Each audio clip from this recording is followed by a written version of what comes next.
So any takers on your proposal to have people coalesce behind whoever wins your poll? No. I don't think people understand the urgency of this situation. If the goal is to forward the progressive movement, if the goal is to beat Ben McAdams, who is tied up and implicated in the whole thing that I pointed out as the most problematic situation we face as a country right now, which is money in politics, which is a rigged system taking away from working people. We need to come together. Ballots go out on Tuesday, and unfortunately other candidates did not see the urgency there, so we spearheaded that effort, and we'll continue to move forward. So what are you planning to do in the next, as you're heading into the final weeks of the primary election? Yeah, I mean, look, we just picked up a couple new endorsements. Sierra Club National endorsed today.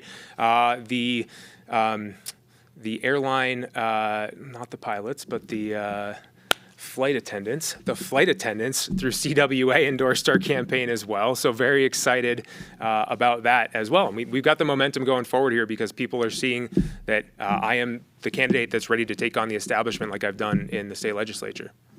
But is your lack of record an issue here?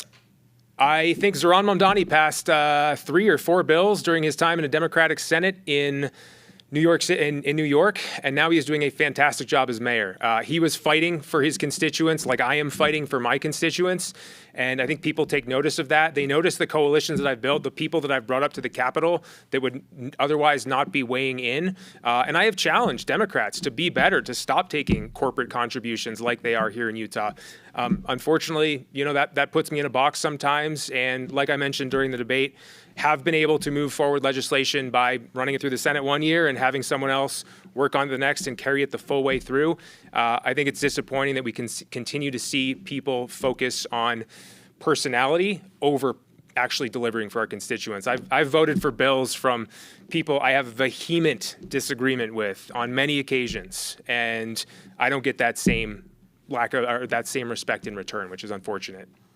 I've asked this question to the other two, so I'm sorry for journalists, but is the $39 trillion national debt a concern to you, and if it is, what do you plan on doing about it? It is not a good thing, but it is also not by any means the most pressing issue that we face as a country.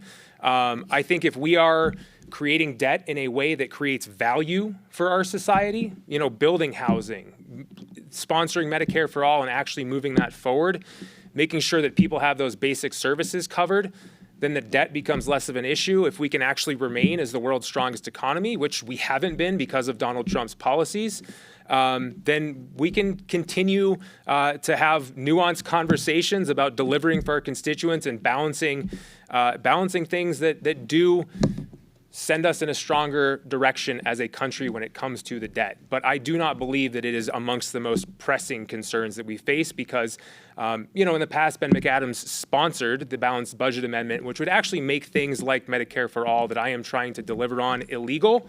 And I'm going to focus on delivering for constituents rather than those sorts of talking points that he has sponsored in the past. And so I think that's the difference you see. And we do see, we've seen in over the years, when Democrats have held office, the deficit has come down and the economy's gotten stronger, and there's a pretty clear trend there over decades. So I think focusing on actually bringing in revenues from very wealthy Americans and actually working to account for people's material concerns will move the debt in the right direction. But again, I don't think it's the absolute most pressing concern.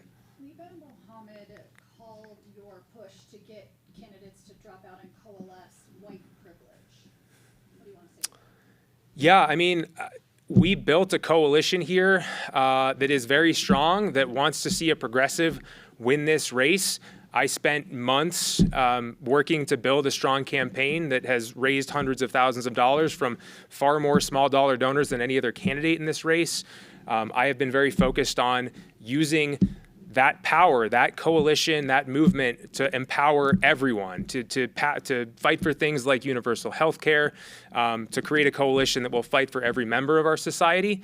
And I think it's unfortunate that we've seen it categorized that way, because I think what I want to see is someone who gets elected that will do the best that this district can absolutely do for people, regardless of their background. You mentioned during the debate that he had lobbied with insurance. Can you back that up? Yeah, he lists State House partners on his LinkedIn page in the past, which is now deleted. State House partners prominently on their homepage has a picture of Lincoln shirts. That's a pretty clear connection in my mind.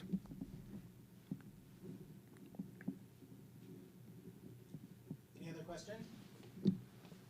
Just lastly, your message to voters. Why should they choose you? We have 4 candidates to choose from. Why should they choose Nate Blouin on the ballot? They see my track record of fighting and showing up for working people. Through the last 4 years before that, I have been the most accessible legislator here in Utah. I have taken on fights that no one else will, whether that's a Democrat or a Republican. And I think that's the message I would send to them is I will show up and fight for them. We have built the trust of a national coalition of progressives, of labor unions, of people that will help deliver on those promises in D.C. And so when other candidates say nice things, say what they've done in the past, Ben McAdams can talk about his votes, which I disagree with in many occasions. Others, I think, are aligned on what they say they want to do. But they have connections to the same special interests that I have been fighting against, that I have challenged head on here in Utah. And so it's one thing to say those things from a debate stage.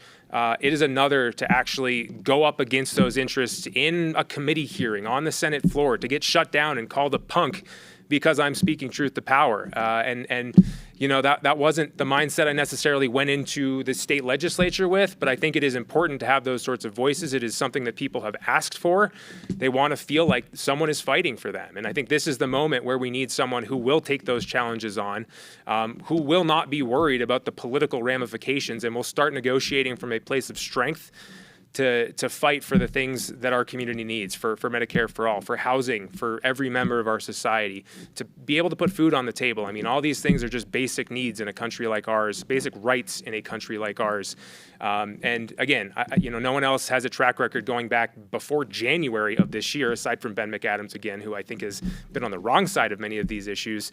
But no one, the other two running in the progressive lane, do not have that track record of showing up when it wasn't highly publicized, when it was just on their own time. And I do have that track record, and I will continue to fight for those people who have asked me to fight for them.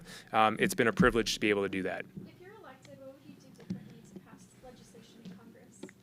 Work with the people who have endorsed our campaign, the dozens, I think almost 100 members of the Congressional Progressive Caucus. Like I mentioned during the debate, it was unfortunate to see Thomas Massie. I never expected those words coming out of my mouth, but it was disappointing to see him lose after AIPAC and associated groups spent tens of millions of dollars dumping money into that race to take out someone who was willing to work across party lines on things like the Epstein files, on our foreign policy, to actually put a focus on our communities, to spend our money here in our communities, investing in healthcare and housing and other policies that matter.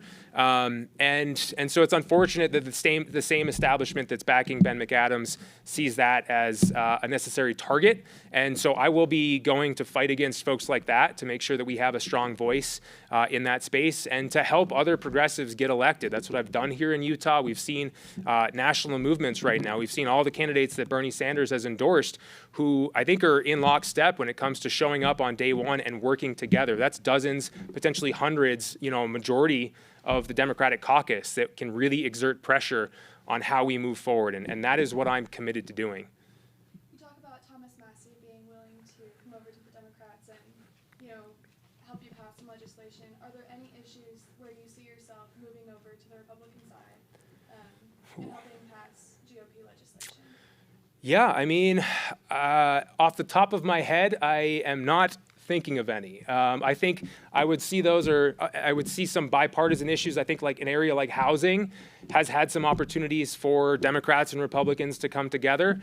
As far as Republican priorities, no, I don't think there's much there. But I think there are some of those issues where you've genuinely found some agreement that, we need more housing. We need to crack down on big corporations that are using algorithms to jack up housing prices for our constituents. And again, those same corporate donors, those same interests that are keeping those policies intact in Congress are the same ones supporting other people in this race.